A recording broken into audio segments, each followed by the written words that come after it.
Evening, David. How are you today? I'm doing great. Thanks for the Hello, invitation. everybody. Jane, Ashley, good to see you again. All right, all right, all right. So, guys, we're going to get started this morning with some script practice. I do want to take a quick minute and just let everyone log in. We had about 60 people signed up, so I'm going to give it a few minutes. But let me just start off by seeing if anybody likes to share gratitude. That's how I start most of my calls. And I just wanted to start off this morning and just say I'm grateful for last night. Typically in the evenings, especially when my wife is traveling, I like to go sit out by my fire pit and smoke a cigar. And last night, after dinner, I asked my youngest daughter, I was like, hey, you want to come sit outside with me? And surprisingly, she said yes. And typically she likes to go to bed at like 8:30. She gets up early and works out, but she stayed out there with me till about 9:45 last night. And we were just talking and having great conversations. We were listening to different music. It was like such a great experience and such a great time. And I was really blessed to have that bonding time. So I'm really grateful for that last night. And as we wait for more people to join, I'd love to hear if anyone else has anything that they are grateful for. And here's what I also want to say before you share gratitude.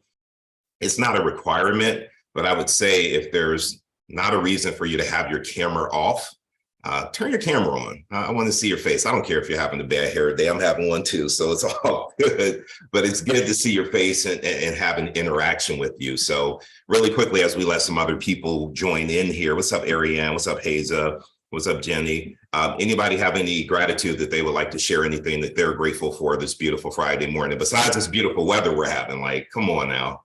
What? But anybody have any other gratitude? I have a gratitude. Okay. I just want to say that I am grateful for this call. All right. I have been living in fear of making phone calls.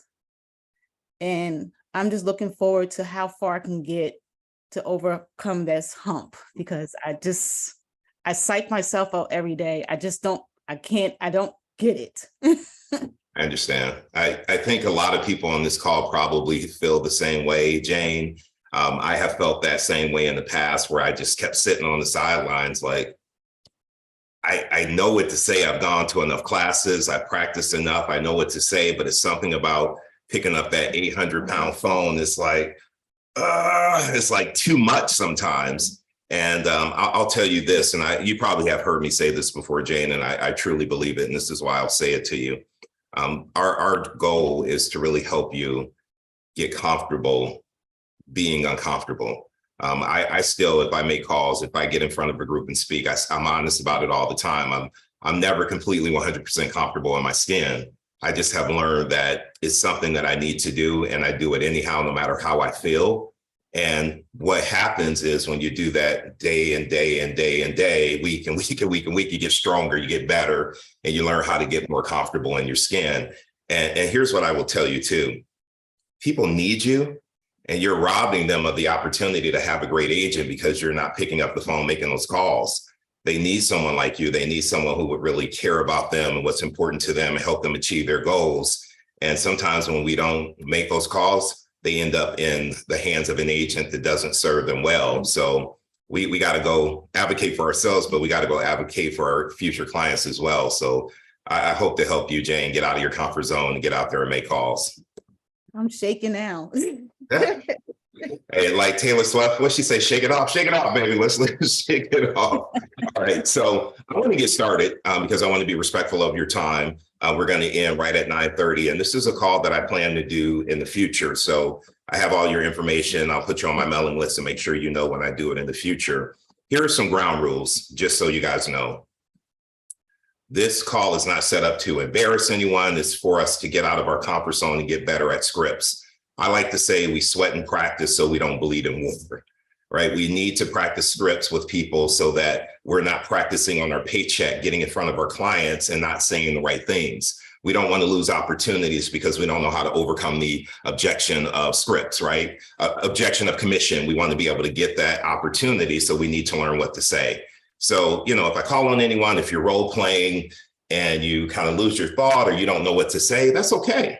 Just say, hey, pass on me, or I don't know what to say, or I'm stuck here. Can you help me? That's what this is all about. We're going to kind of talk through the objection handler And then what I want you guys to be able to do is then work with me to help you overcome that objection. You can take notes on this call, but I do want you to know I'm recording it, and I'll send you guys a recording. So if you really just want to be in the moment, and then later on, you can go back and watch the video and pause it and take notes and write down the different objection handlers. So it's completely up to you how you want to handle it, but I want to give you an opportunity to just completely plug in and pay attention. Fair enough? All right, so what I want to do, I want to see if there are any brave souls that will like raise their hand and say, I'm ready to get out of my comfort zone and practice overcoming some objections. Anybody? Throw your hand up. I got Diego. Who else? Who else I got? Come on. I got Bomika. I'm proud of you, Bomika. Who else we got? Come on. Somebody who's willing to get out of their comfort zone. Julia. Okay. Jane. That's what I'm talking about. Shake it off, Jane. Rod, Sharon. All right. That's what's up. All right. So here we go. So I got a little game I'm playing because I want to have some fun with this, right? This is a game I play in my push class. And when people see this pop on the screen, they're like, oh boy, here we go. But here we go. This is the wheel of objections, right? So what I'm going to do, I'm going to hit this button. It's going to pull up an objection, and I'm going to call on the people who have their hands raised. You don't know who I'm going to call on, but keep your hand up. And once the objection is covered, I'm going to remove it so it doesn't come up again. So we're always covering new objections. So let me close this ad. Here we go. All right.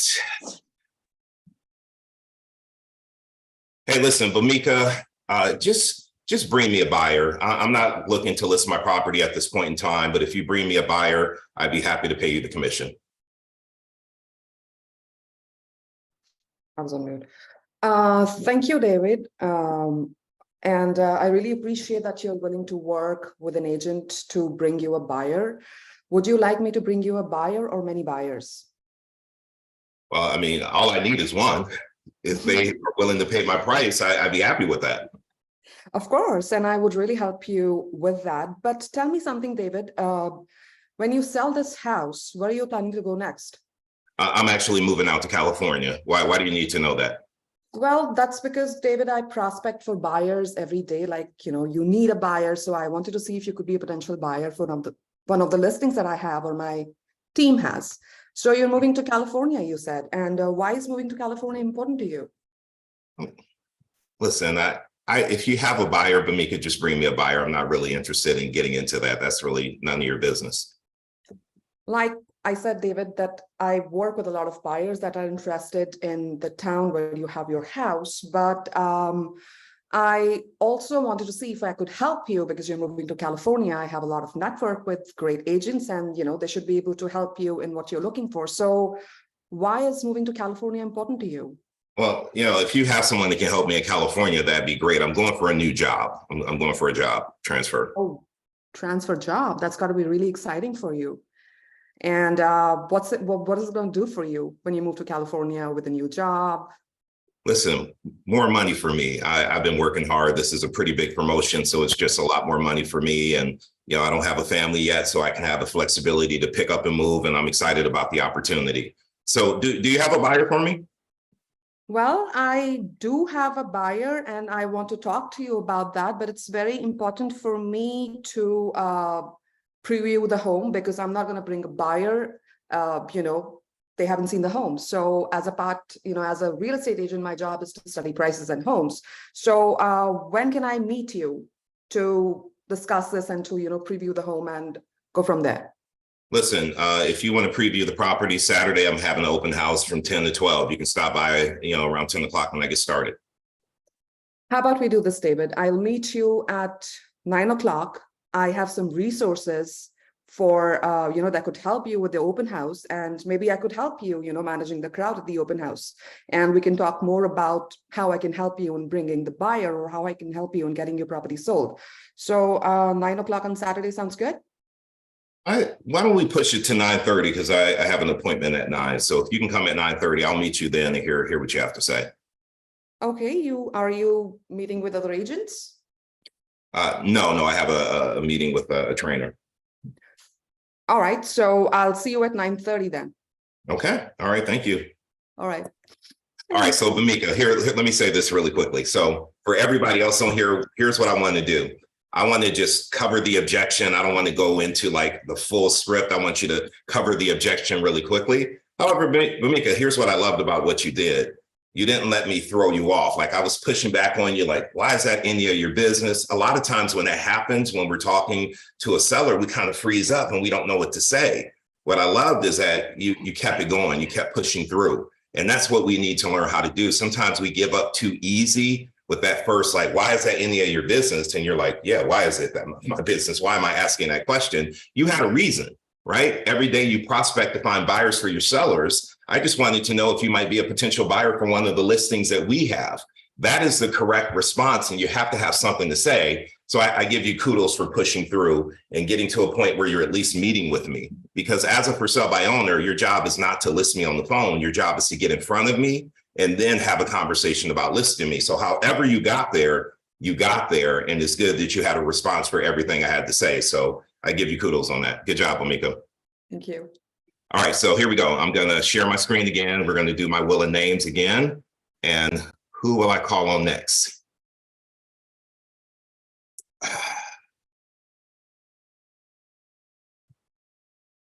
Oh, this is a tough one here. Oh, listen, I need to sell my home, but I don't want to give up my 3% interest rate. I mean, right now they're approaching 9%. I think I don't think this is a good time for me to actually sell my home.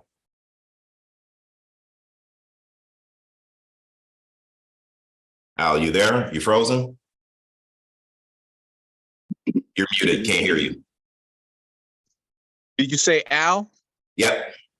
Oh, I'm sorry. All good, Yeah. man. You bring up a great point. So I guess what's really important is, what is your dream? What are you looking to get into your dream home? Because if you are, it's not always going to be there. Now, when it comes to interest rates, there's always creative ways to get around high interest rates, especially now in this market. A lot of sellers are looking to buy down your interest rate. So you can buy down your interest rate for, let's say, 3 to 4 years. And then at that time, hopefully the interest rates will be not as high as they are now. And then you can refinance and then you'll be back closer to the rate you are now. Yeah, but what if they don't go down? That's my concern. Like if 4 years from now, we're still at 9 or even double digits, like then I'm stuck. And so I don't want to give up this 3% I have. That's my biggest concern, man. I hope you get that. Right. That's definitely a concern that I understand. Now, if you look at historically, if you look at the markets, you look back at 2008 and that crisis, things got really bad, but then they leveled out and then they got better. So that's what economists and a lot of people are expecting right now. Now, I'm definitely not an expert at mortgages or anything like that, but I definitely don't see the rates going up from what they are now. And if they stay the way they are, things are not going to be sustainable. So I don't foresee that 3 to 5 years from now. So I think that we're safe when it comes to that. But I do understand that concern. But the most important thing is, are you happy in the house that you are right now? Are you happy? Do you want to upgrade? Do you need to upgrade? What is your needs right now? I mean, we love our house, but we are in a position that we really do need to sell, but we vacillate on it because, again, the interest rates. It's not something that we're looking to upgrade and get it into a bigger house. We're actually looking to downsize. This is a retirement issue and we have fixed income. So for us, it's important that we get into a house that costs less. However, because the interest rates are so high, I feel like I might end up paying more for a less expensive home. And that's what concerns me. Right. So I hear that you need to downsize. Now, the need to downsize is only going to increase as time goes on. And you're looking to get into a property that's of less value. Now, do you have good equity on the property you're in right now? We do. We do. We probably own about 120 on it. And, based on what I'm seeing on Zillow, at least, it's worth about 7. Great. So you're in a great position. You can use that high equity to help you through that time of the high interest rate. And then hopefully later on, when the rates go down, you can go ahead and refinance and get to a lower rate. So being in a high equity position is where you want to be right now, especially in this market. And I think that can really help you to get where you want to be. Okay, so I'm going to pause you there. Guys, are you guys having an issue with this, with the interest rates? I was talking to another coach about this yesterday, and we had a conversation. Al, thank you again. Good job there. I wanted to pause you because I needed to put this out there. You guys remember like 2 years ago where when you wanted to buy a car, you couldn't buy a car, the parking lots were empty, right? And you were paying a premium to buy a car, sometimes $10,000, sometimes $20,000 more for the car. This is kind of the conversation we need to have with the sellers. We need to explain to them, like, during that time when there was a car shortage, the prices were super high. Interest rates were low, but the prices were high. So people were overpaying for cars. Now they have plenty of inventory. You can get the cars a lot cheaper, but those people are stuck with the higher payment, right? They can't refinance that payment. It is what it is. But when you sell a home, you're going to get to a point where you may have to buy a home with a higher interest rate. But right now, you're at a point where if it comes down, and we do believe it will come down, I can't tell you when, you do have the ability to refinance. Now, I know there's a saying out there, marry the house, date the rate. Sometimes I like that, sometimes I don't. However, I think we need to get to a point where we can have a conversation to really get people to see the market for what it is, and being able to talk about the car situation and how those people cannot refinance to get a lower payment. However, you have the ability to do that if you purchase a home.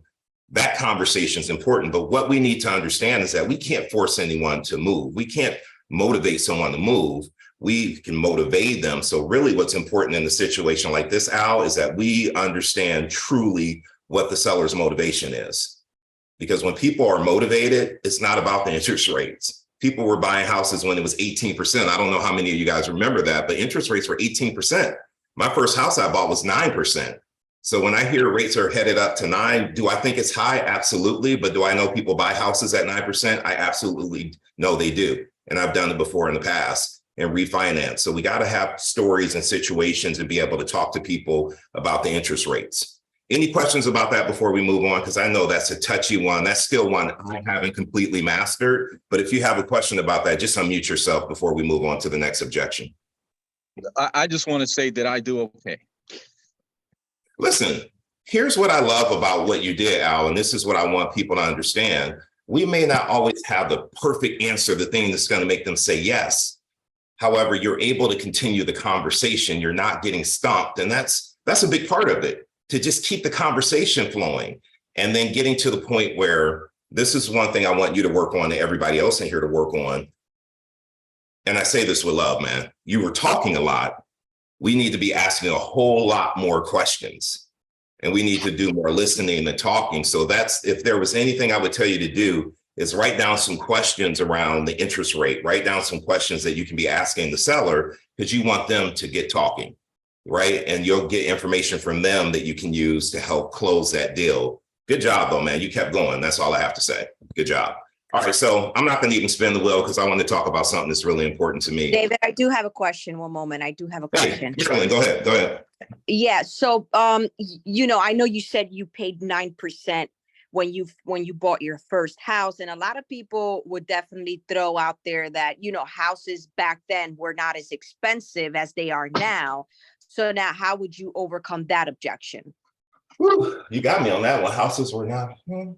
You know what, though? I wasn't making as much money as I'm making now, right? So it's still the same thing. If you're comparing apples to apples, I was making less money. I'm making more money now. However, houses are more expensive and interest rates are higher. So I think you can't really compare the two, because back then home prices were lower, but we were getting paid a lot less too.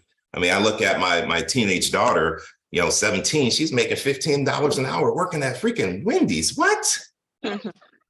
So we're making more money now. So that's the only answer I have for that one. It may not be the right answer, but that's what comes to mind. If someone brought that up, I would talk about the fact that our pay disparity was a lot different. Diego, hit that for me. Go ahead. Also, something you may want to say is I totally understand houses were much cheaper 10, 20 years ago, right? However, so was everything else. If 10 years ago you went to ShopRite with $100, you pretty much had the cart full of food. Now you go with $100, you barely have 10 items in there. So, you know, the dollar amount the dollar went down in value, and that's just economics. Unfortunately, that's how it happened. A dollar now, you know, back then was worth a lot more than today. So it is what it is. We can't do anything about that. I like that, Diego. I just paid $6 for a box of Lucky Charms. I'm like, what's happening right now? What's going on? All right, Hey, so David, again, yeah, who was that? Gerald, Hey, Gerald, what's up, man? ain't nothing. Hey, let me ask you a question. You said the house was, they had their house at 3%, right? Correct. Can you throw the investment on them? The point is, where do they need to sell this house to buy another house, and where they could take that 3% and use it to rent it out and use that? You know what I mean? I think that's a great scenario that we have to bring up different options. And, you know, Gerald, one of the scripts that I like to use, and you guys may want to write this down, is like, hey, Gerald, I'm not here to force you into selling the house. I want to come and meet with you and give you all the information that you need to make the best decision for you and your family. If that's staying in a house, that's fine. If it's, you know, keeping this house and keeping it as a rental and getting that rental income in and buying another property, that's fine. Whatever you decide, I'm okay with. My job is to give you the information, and I respect whatever you decide. And so that is actually our job. We can't force them into selling. All we can do is inform them on what's happening with the market and allow them to make the best decision possible. Does that make sense? Yep. All right. Ms. Gaffney, listen, I really appreciate everything you said. I met with another agent that said they would list my house at 4%. I can't pay you 6%, but if you're willing to do it for 4%, I'll list the property with you tonight. It's really funny that you should bring me up on this one, because I was just listening to your YouTube video about this, and I was writing notes about it. So, and I didn't get to the part that I wanted to, so I'm going to try here. So what I'm hearing you say, can you guys hear me? Okay. Yes. Yep. Okay. So what I'm hearing you say, Mr. Seller, is that you are you're going to be you're thinking about listing your house for 4% with another agent. Is that correct? That is correct. Okay. Okay. So I went over my marketing plan with you, and I told you everything that I was going to be doing for you. Do you understand how commission works? I mean, I'm not sure. What do you mean? I don't know. Okay, so if you know, if the other agent didn't explain this to you, I'd like to explain it to you how it works. So when I take a 6% commission, I pay out that 3% to the buyer's agent, and that 3% that's left with us, 1% goes to my KW. We have to give, you know, I work for KW. So 1% goes to KW, and the other 1%, you know, there's my, you know, Uncle Sam, they're involved, and I have to put some money aside for paying my taxes, because as an independent contractor, I take care of everything. And that last 1%, that's where your marketing comes in. That's where I work on putting everything together for you to get your house ready for the market. And then I have to pay my bills, my personal bills. And I am going to fight for your equity in your house. I'm going to fight for you to get the most that you can for your house. I'm sorry that the other agent feels that they could do that at 4%, and maybe they can, maybe they can't, but I know I'm fighting for my commission, and I'm going to fight for the equity and have you at the end of the day get as much money as you possibly can out of this house. And I'm not gonna we're not going to end until we get to that point. So I want you to know that I am here for you to help you move forward in your future, moving to California, and so you can have more money in your pocket when you do so. All right. All right. I like that. Come on in. Oops, I accidentally muted myself. So here's what I wanted to say to you about that. So I love how you covered the commission. I love how you said, you know, when it comes to me, I'm going to fight for your equity and your property. I didn't like when you said, I'm sorry, the other agent thinks they can do it for 4% and maybe they can and maybe they can't. I know. What I want you to say is, it concerns me that the other agent is saying they can do it for 4%, because if Gotcha. they can't even negotiate their own commission and how they get paid, are they going to be able to negotiate and fight for the equity in your property? That's what I want you to say. And I want you to have confidence in what you're saying. But Yep. the way you broke down the commission was really good. The one thing I'm going to recommend to you and everyone else in here is that when you go on a listing appointment and you're having that commission conversation, I used to always bring $6 bills with me. And I learned to bring these with me. And what I would do is I would do exactly what you did, but I would explain it and say, hey, you're paying me 6%. I don't know if you guys can see this because I have mine. You're paying me 6%. 3% goes away automatically because I'm paying the buyer's agent to come in and bring us a buyer. So I'm left with 3%. And just like you said, I pay Uncle Sam, I pay my brokerage, I'm left with 1%. Out of that 1%, that's my marketing costs. And the other half of that is how I take care of my family and feed my family. So when you want me to reduce my commission, how can I really reduce it? I still need to pay the buyer agent. Uncle Sam has to get paid. My brokerage has to get paid. And I still need to market your property. And I got to eat, right? I have to take care of my family too. So what concerns me is this other agent saying they can do it for 4. Where are they going to cut? They still have to pay the other agent. They still have to pay their brokerage. They have to pay Uncle Sam. So, when they're left with that 1%, are they going to not buy groceries and pay their mortgage? Or do you think they're going to start cutting back on the marketing they do for your home? Right? Those are the types of things we need to be able to discuss. And this visual really helps because people don't really know how commission works. But here's what I love that you said, and I'll wrap it up with this, because I used to say the same thing. I'm a bulldog. I fight hard for my commission. What that should show you is that I'm going to fight hard for the equity in your home, because that's what you're hiring me for.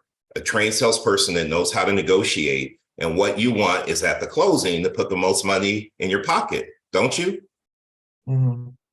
That's why you want to hire me. Good job, though. Very good job. You guys did a good job. I think that was good.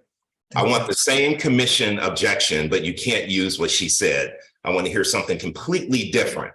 And I'm going to call on Jane. You ready for me, Jane?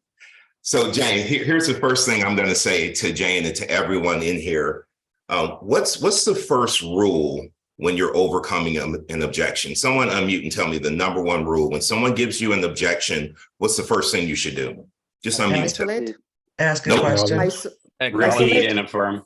Nope. Smile. Isolated. Isolated. Who just said that? Who said that? Smile. Isolated. Isolated. Smile. Smile. Smile. Okay. Did you see the look on Jane's face when I called her? It was like, eek. Right.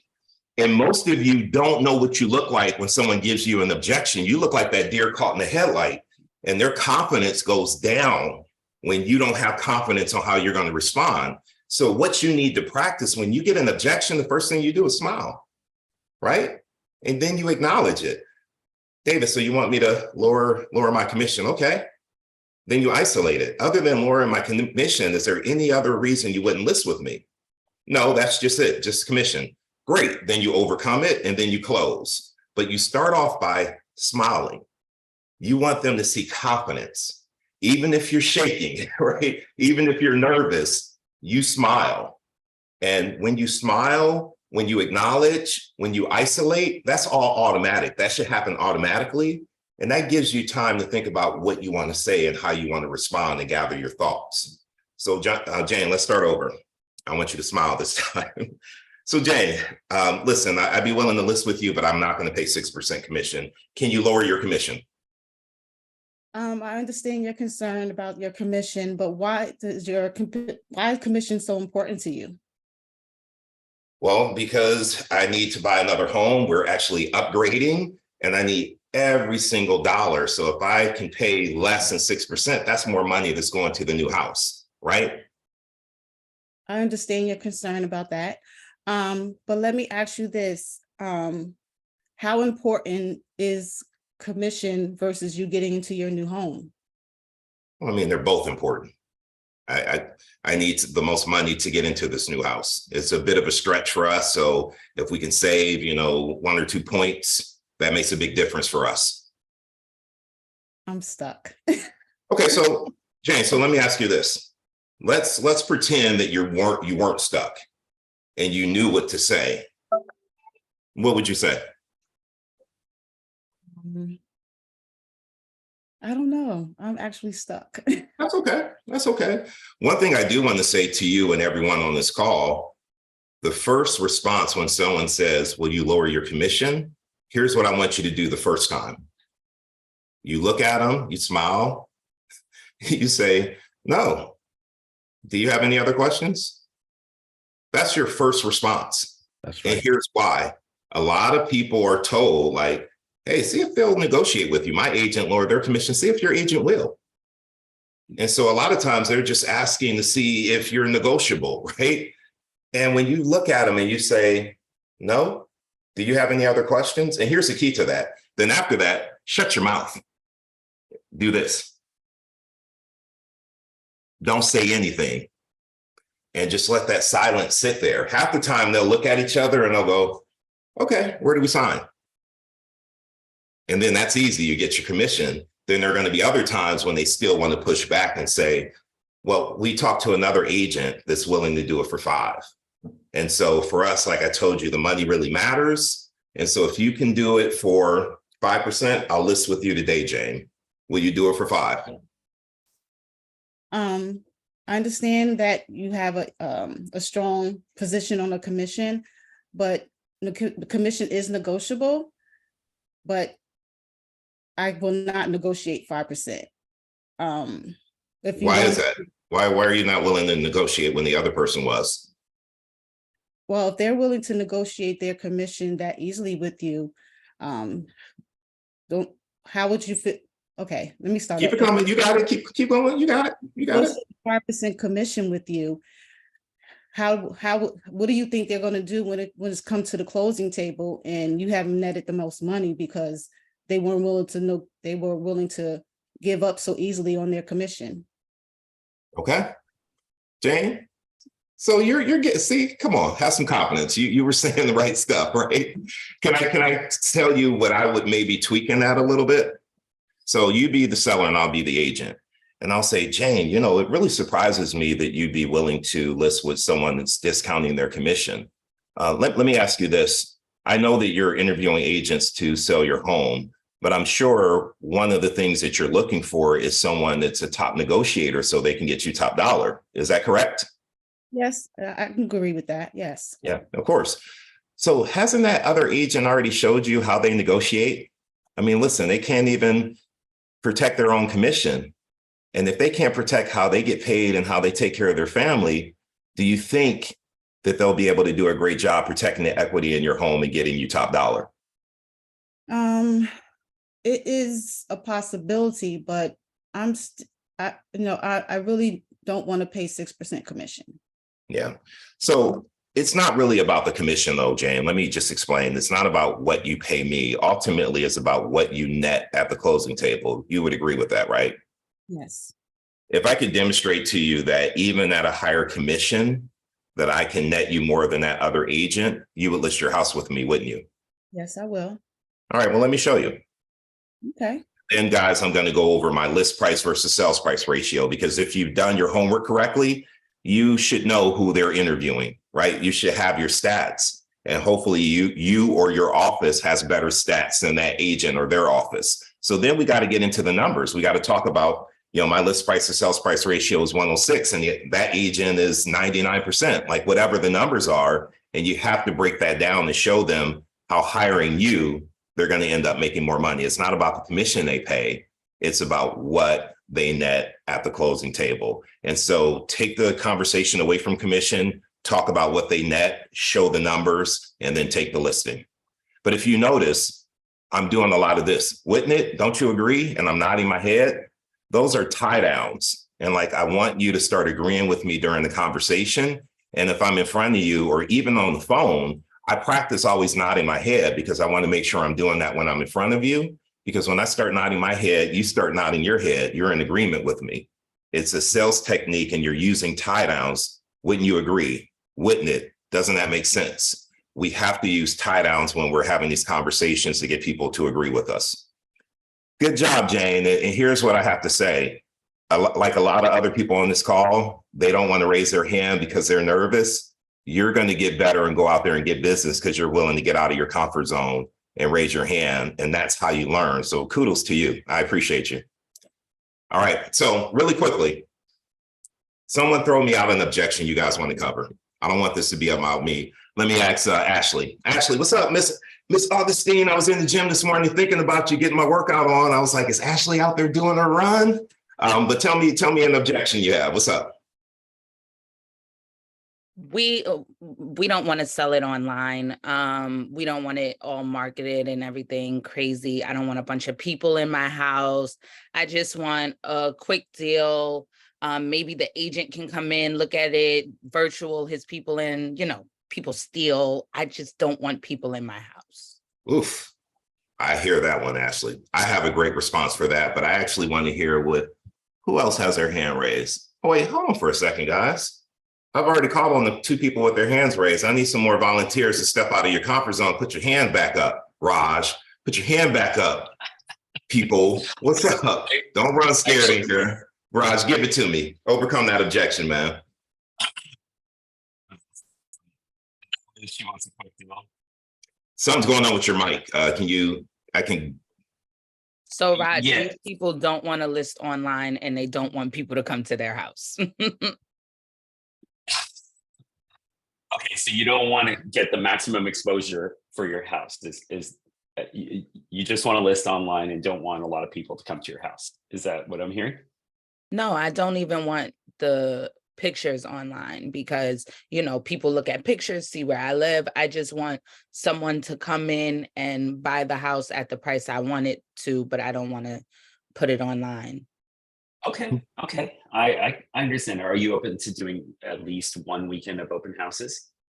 No, I don't want a bunch of people in my house. That was the reason for this. I don't want people coming in and out of my house. That's why I'm selling it for sale by owner, because I can control who comes in my house, when they see it, things like that. I don't want a bunch of random people coming in, looking at my stuff, touching things. Got it. Have you had any offers on the home? No, I have not. No, not. But are you getting a lot of realtors calling you? Oh, yeah. You guys are calling me every single day for the past 54 days. Okay, excellent. Yeah, that's what happens. So a lot of times, I see you advertise on Zillow. Do you have it advertised anywhere else? Yeah, it's like on that Zillow, it's on Craigslist. I have it on like the Facebook Marketplace, but Sure.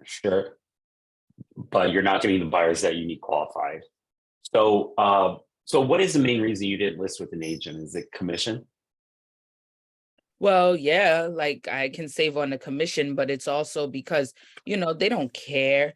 They bring people, whoever, to your house. They don't really care. All they think about is their money and everything else. And then I had one time with this guy, he ended up letting something get stolen from my house. This was years ago. I don't like you agents. Let me Okay. pause you real quick, So- Rod. Before you go in, listen to what she just said to you. And there's a way to just shut this down right now and get the appointment. I don't know if you heard her, but somebody stole something from her house. She doesn't want people in her house.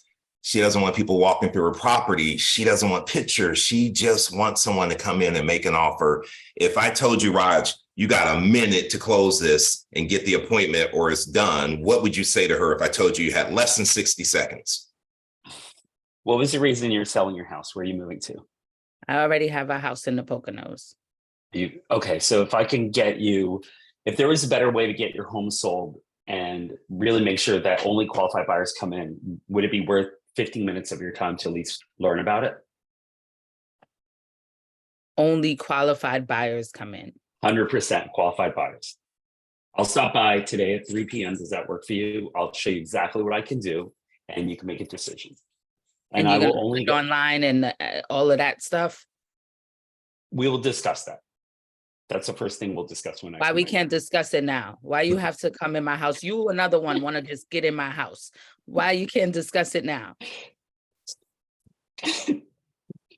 Well, because this is part of my 69-point marketing plan, and it is one of the ways that I can actually show you how this is. I can guarantee you, when you walk away, you'll at least have the information that you'll need to make the right decision, whatever that decision is.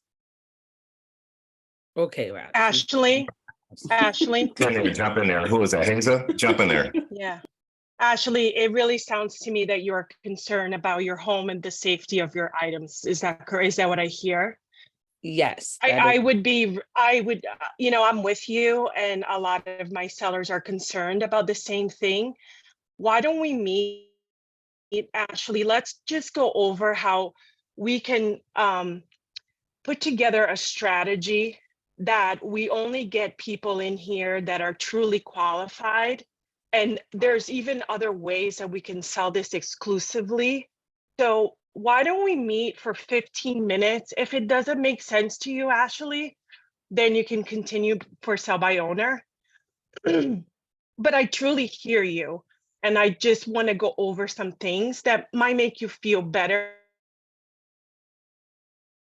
I think Hazel cut out there, but that was good what she said, Ashley. And I think she got, Hazel, you cut out a little bit, but we heard what you said. Thank you for that. Raj, what I was hoping you I'm would say. sorry, I had to. I was like, Raj! I was like, Raj, too. I was like, I know. And think about this, guys, like 2 years ago, Shut up. were we selling houses without people going into the house during COVID? 100%. It can be So done. virtual showings. And so I would have said that to Ashley, like, Ashley, I completely understand how you feel, especially if somebody stole something from your house. If you knew that I had a pricing and a marketing strategy that could get your home sold where no one had to come in until they wrote up an offer that you accepted, would that work for you? Yeah. We did it all day during COVID. I know that I can sell your house without having to have a bunch of pictures and open houses and people coming through your home. I've done it before, and I want to sit down with you and show you how we can do that. I'm free tonight at 6. Does that work for you? Yes, that works. That works. I mean, just you say That's a FISBO I had last week. Sorry, Raj, but that was the actual FISBO I had last week. No, I don't think, can I just say something because I gotta go? I think that Raj wasn't listening to her concern. That was all. Yeah. That was all it is. Yeah. That's why I said, are you listening to it? You're right. He was just like kind of going over without addressing even like, hey, I hear you. I understand that there are some fears about bringing strangers into your house. Why don't we just get together and go over those things? It could be that simple. Address that she is concerned and move on. Yeah, it was just more like what I can do rather than what she needed. And that was I recognize that. She doesn't care about what you can do. She cares about the safety of her house. That's exactly it. That's it. That's all you had to address it. And then that's it. Then, okay, I'm sorry. No, don't apologize. But what he's saying is absolutely correct. The sellers tell us what we need to say in order to close them. The problem is, and this is why I think practicing scripts is so important, guys, because when you don't practice the scripts enough and you don't know how to respond, instead of listening, you're thinking about what to say next. You're not even in the conversation. Ashley was saying so many things about why she didn't want her house listed. That's what we need to focus on. Ashley, you had something to say about that? I think I saw your hand go up. Oh, no, I realized earlier when I couldn't turn on my camera, you said if anybody wants to participate, put their hands up. Got it. So guys, a big thing with this is not only listening, but if you ever see me on the call, I always have my notepad here. I know you can't see it, it's in my hands. I'm taking notes as I'm talking to someone like Ashley. I'm writing down all her concerns, all the things that happened to her, because she's giving me the information on how to sell her. If I can come sit down with her and show her a way to get this house sold without having anybody come through her house, without, making her feel uncomfortable, thinking people are going to steal, she's going to list with me because she's heard. She wants to be heard. We always want to go for the close and we want to make it about us. We need to make it about them. People don't care what we know until they know we care about them. So we have to listen more. All right. So let me throw up another objection. Here we go. Give me 1 second here. Share my screen.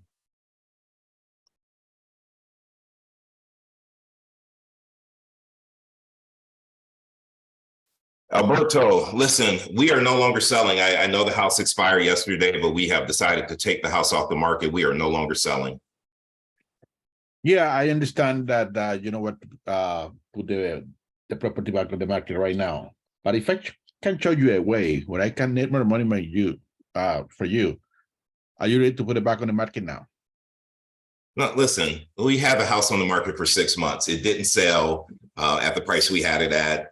We didn't have a lot of showings. We're just gonna take it off the market and not sell right now. I appreciate the call, but we're not selling. Let's get into something. Why we get together today, but around 3 o'clock or 4 will be better for you. I'm Yeah. gonna see the property inside, and we are gonna take a from there. I mean, I'm gonna show you why your property didn't sell. Our company specializes in selling properties that were in the market for 6 months and they didn't sell. So at this time, I'm gonna show you my aggressive marketing plan that is gonna get your property sold at this time.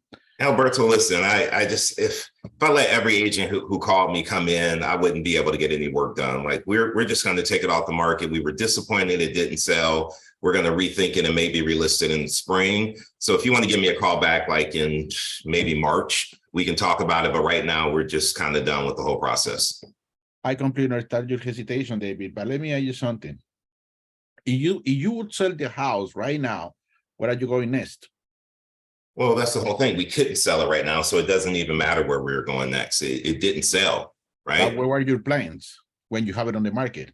I mean, we were staying in town. We're just downsizing. We weren't going anywhere special. We were going to stay right here in town. If we get a buyer right now, I mean, or we sell the property the next 30 days, it will be a problem for you. No, but it didn't sell in 6 months, so.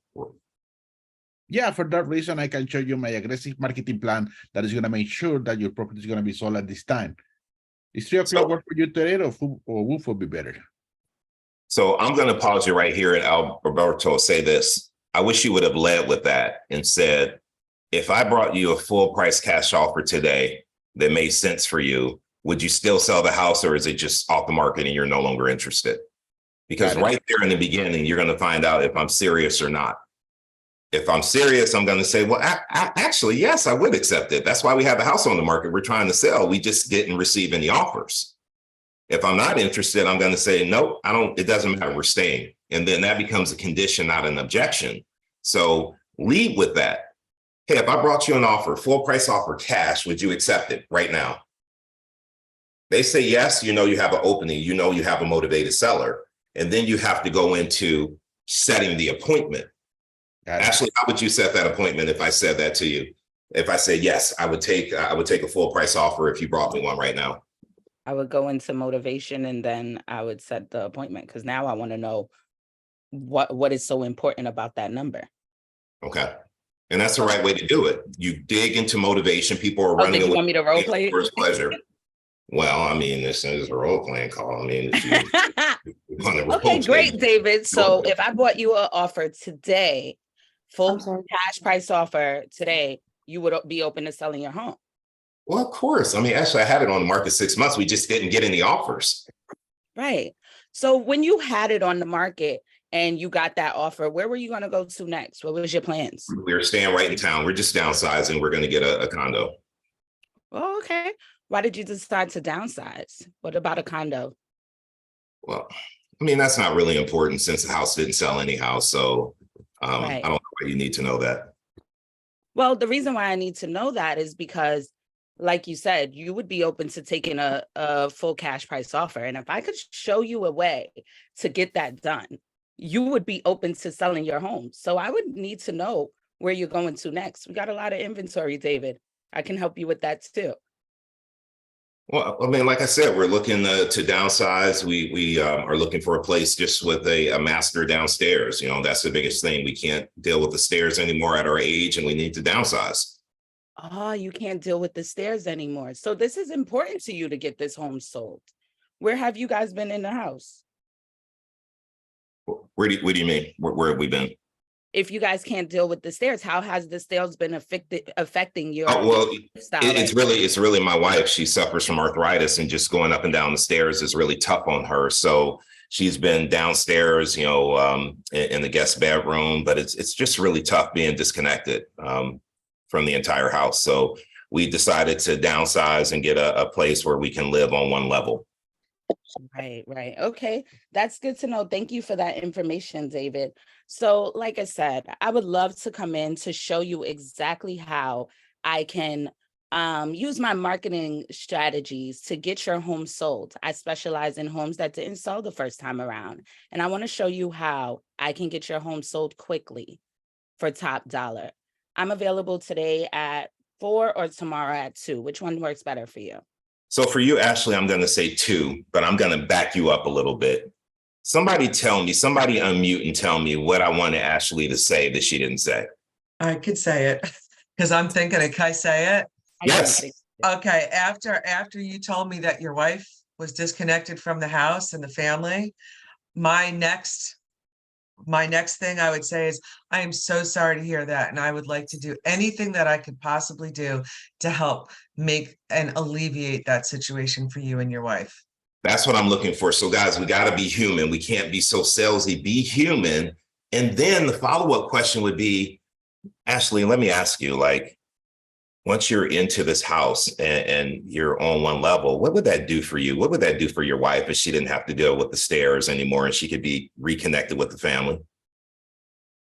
That would be amazing. Yeah. Of course it would. And how do you think she would feel once she's in that house and she doesn't have all the issues taking care of her larger home and dealing with the stairs? How do you think that's going to make her feel?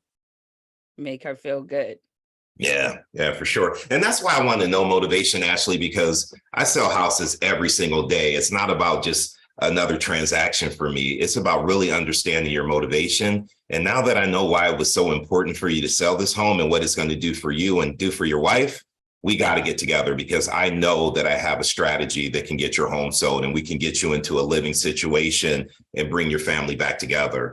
Let's have a conversation about that. I'm looking at my schedule. I have tonight at 6 or tomorrow at 4. What's the best time for us to talk about that? Tomorrow at 4. You guys always trick me. Because when you started the question to me, you said to me, you was like, how would you set up the appointment? So then I started going into motivation, and it was like, I start seeing that, and I'm like, okay, maybe they don't want that long-winded motivation right now. Let me go in for the close. Because then sometimes I go in for the long motivation and y'all like, nah. So I was like, I just got set up. Those are all the things I would say, but I'm like, I was just trying to close it. Well, listen, I want you to close it, but also have all the information you need to actually close the listing appointment. And so it's really important that you understand the motivation, because now when you're talking to me and you're talking about price, and I think my house was worth 500 and you're telling me it's only worth 450, you can say to me like, David, I know that that's not the number that you want, but this is what the market bears. And you told me why it's so important for you guys to get into this one level living for your wife. You can't put a price tag on that. I mean, the family's disconnected. She's not happy being at home. This is what the market currently bears. So why don't we do the right thing and price the house at 450 so we can get your wife into a home where she feels comfortable again? Like, you're able to talk about the things that I'm going through because you know that information. You don't skip over the motivation. So it doesn't take that much longer to have that conversation, but that extra 4 or 5 minutes, the information you can get from me, especially if you dig in, like, well, tell me more about that. Tell me more about the situation with your wife. I can really get into it. And I can tell you that, well, she's sleeping downstairs, but we don't have a bathroom downstairs. So she still has to make it upstairs to use the bathroom. And so it's still really tough, right? So I would give you more information that could really help you close me, because now you know the emotional reason behind me making the move, if that makes sense. All right. Good job, Ashley, though. Maybe we tricked you a little bit, but you know what you got to do. You got to go for the motivation. What's going on, sir? Barclay, listen, I know that you're calling from Keller Williams, and I have to tell you, our previous agent was listed with Keller Williams, and we're not interested in working with you guys again because they couldn't sell the house. Okay, so the previous agent you had worked with Keller Williams? Correct. Okay, I do understand that. And out of curiosity, what is like your favorite fast food restaurant? McDonald's. McDonald's. Okay. Have you ever had a bad experience with them before? More than one. Yeah. Why do you ask? Have you ever went back after you had the bad experience? I was there Saturday. See you there Saturday. Well, Yeah. unfortunately, well, the good thing and the bad thing about the good thing about Keller Williams is there is 150,000 agents worldwide, and we all run our business different. So I do apologize about you having a bad experience, but my goal is to sit down with you, to see how we can help your home sell this time around. So when you do sell your house, what do you plan on going to next? So let me stop you right there. So I love what Barclay said. Did you hear him? Like, he talked about the fast food, right? And you talked about, did you have a bad experience? And I said, yes. And you said, did you go back? And I said, yes, right? The one missing piece, what's the one little piece I wanted you to say after that? The clothes part, or well, this situation is like that situation. Like you still went back. You still gave him another opportunity because you recognize that maybe you just got someone who was having a bad day, right? Same thing here. Like, you just met with an agent that maybe didn't have the training that I have. They didn't have the experience to get your home sold. All I'm asking you is to give me an opportunity to show you what I do differently, just like you went back to McDonald's. So would you give me an opportunity to show you how I could help you? Like, just tying that together a little bit better, but I thought you did really good with that, man. And I know you would go for my motivation. I know you would get the appointment. I just want you to tie that together a little bit more. All right. Let me pause really quickly. Let me ask you guys, is this helpful? And just in the chat, put yes or no. Is this helpful the way we're going over it? I like to do role play and be a little bit tougher, but this is the first time we're doing this, and I want to ease people into it and not scare people away. Hazel, who was on the call, we call her Harriet because she has this reputation of being very tough. And we need that because we need to have some experiences to see what it's like when you're actually calling a real seller. And one thing I will tell you, and one way to really level up with this whole thing that we're doing here, call actual sellers. Like, all of you guys who are thinking, I need to call for sell by owners, but I need to practice my scripts and I don't have anybody to practice on, or my role play partners aren't consistent, or the calls that I have set up to practice aren't consistent. The easiest way to learn is to just get on the phone and start calling for sell by owners. Because here's the thing you have to recognize. You don't have the business anyhow. So if you call them and you don't say the right thing and they hang up on you, guess what? You're at the same place. However, you're not, because you have learned something. You have learned what that particular person's objection is. And now you can go back and research, look at your notes, look at your scripts, look at your objection handlers. Okay, this person had an issue with the commission.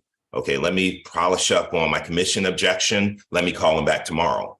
Now you're ahead of the game because you know what they're going to say, and you've had an opportunity to do some research and find the best way to respond. That's how I learned how to call for sell by owners and expires. Nobody in my office back in Texas was doing prospecting. So I just had to start making the calls, and I would get hung up on. I would get these tough objections like, hey, my sister's an agent. If I list, I have to list with her.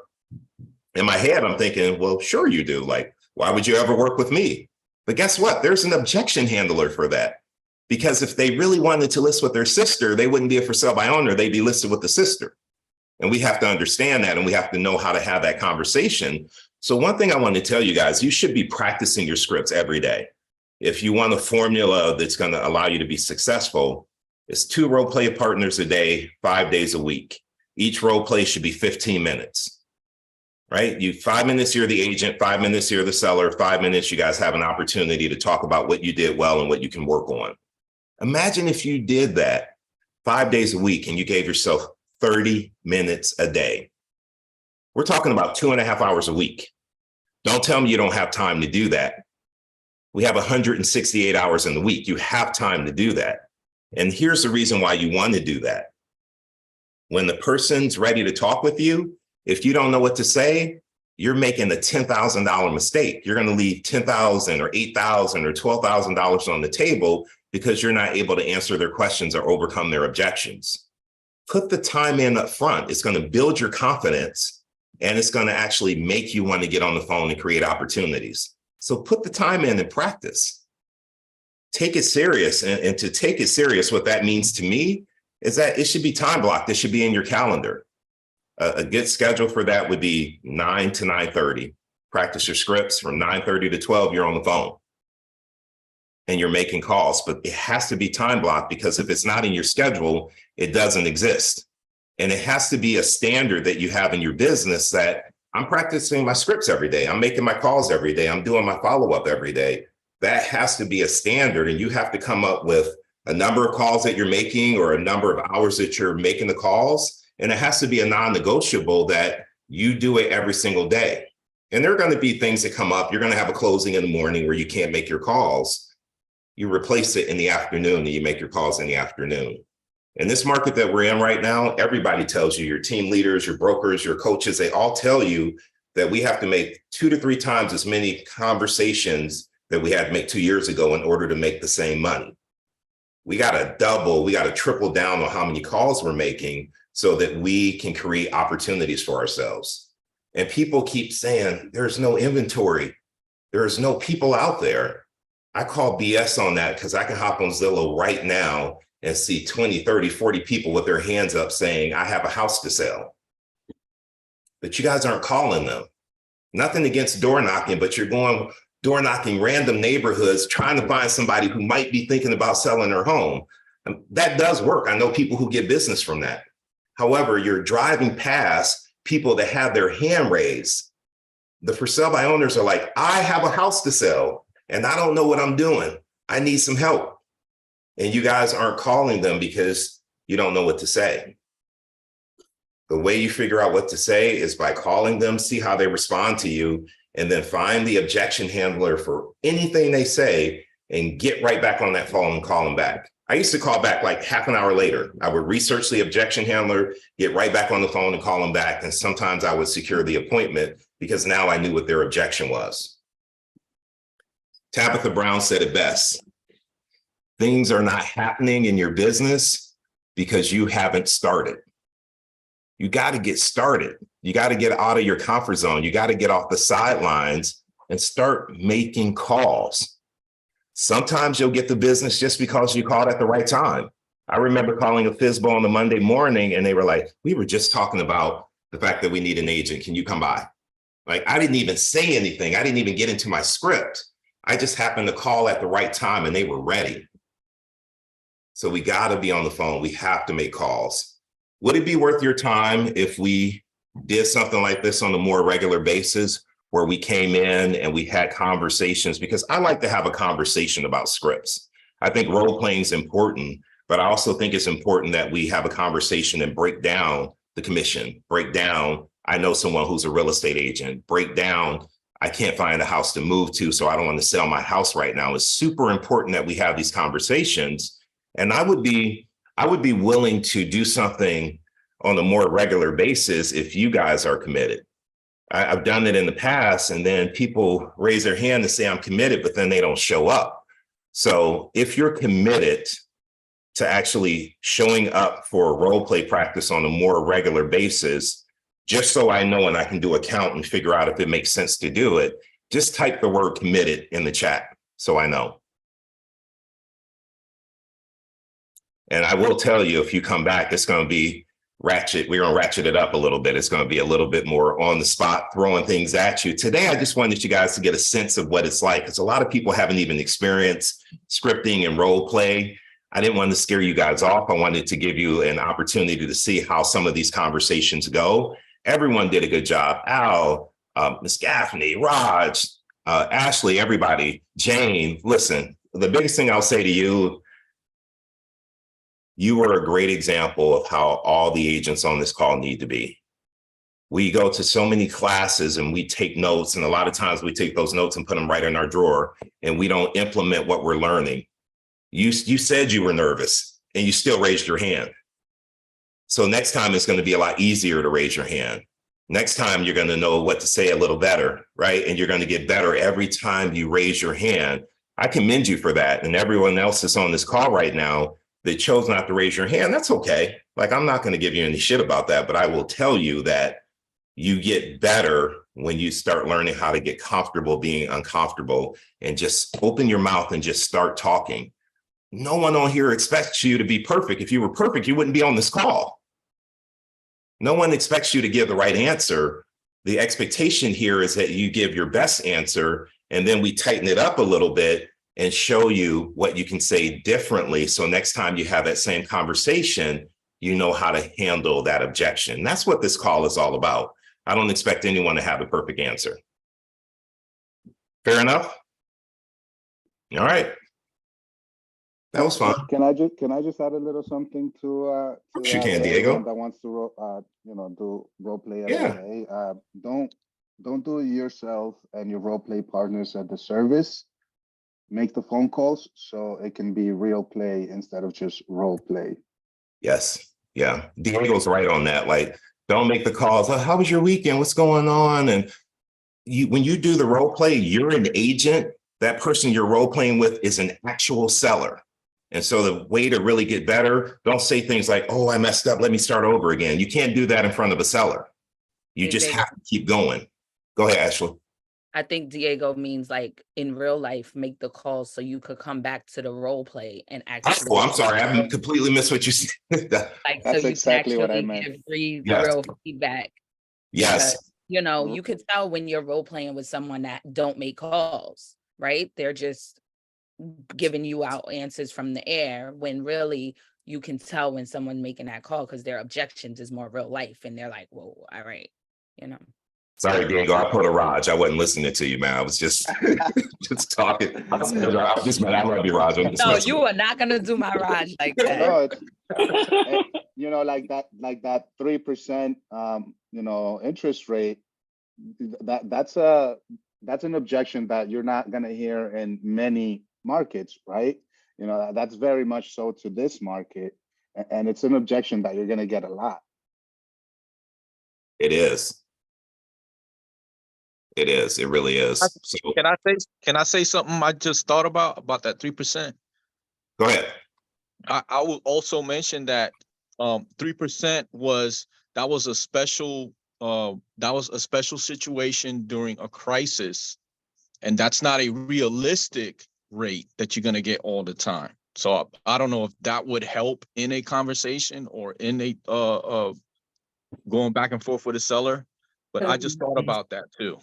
It depends on who you're talking to. I appreciate that. So listen, I want to be respectful of everyone's time. I said we end at 9:30. We're already over. However, I will be reaching back out to you guys and we'll be rescheduling something, and it'll be a different format. It's going to be like firing line, just throwing out objections, covering the objections, because the scripts, learning the scripts, you can read from the script. What we need to be good at is having a response and having something to say and being quick on our toes and knowing how to respond to what the seller's saying. And so we're going to have just kind of like a firing line, kind of like a hot potato of just bouncing around different objections to different people on the call. And so like I might call on Jane, give her an objection. Then I want Jane to give an objection to Ashley, and we're going to bounce it around. And I'll be pausing you guys throughout that to give you feedback on what you can say better. But that's going to make the call move. And that's going to require everybody to be on their toes. Like you can't be on TikTok and you can't be doing emails, or you're going to have to be here and be present because you don't know if you're going to get called on. So I'm looking forward to that. I'm gonna let you guys go so you can start your weekend. Thank you for being here and thank you for participating. I appreciate that. David, could I ask one quick question before you split? Yeah, what's up, man? So on the 6% commission, and I'm just curious, you had said co-broke out 3%. Are you ever in a situation because of the value that you're providing that you're keeping 3.5 and co-broking out 2.5? Let's keep 3.5. But for these conversations, especially for people who are newer to it, I just keep it at 3 and 3. Gotcha. But once I started understanding my value and I saw my list price was really high, I kept 3.5 and I paid out 2.5%. And I never had a seller object to that at all. Okay, I was just curious because in the role play you said 3 and 3. I didn't know if it was just for that instance or. No, I really believe the listing agents should keep more because listen, the minute we take the listing, we're spending money out of our pocket. We're investing in that listing. And I believe that we should get paid a higher commission for that reason. So I started keeping 3.5. However, again, for the conversation, for this demonstrated commission, it's easier to keep it 3 and 3. But once your confidence is there and you have the sales stats to back you up, I absolutely believe you should be keeping more. Thank you. Yeah, thank you. See you guys later on. Peace. Peace.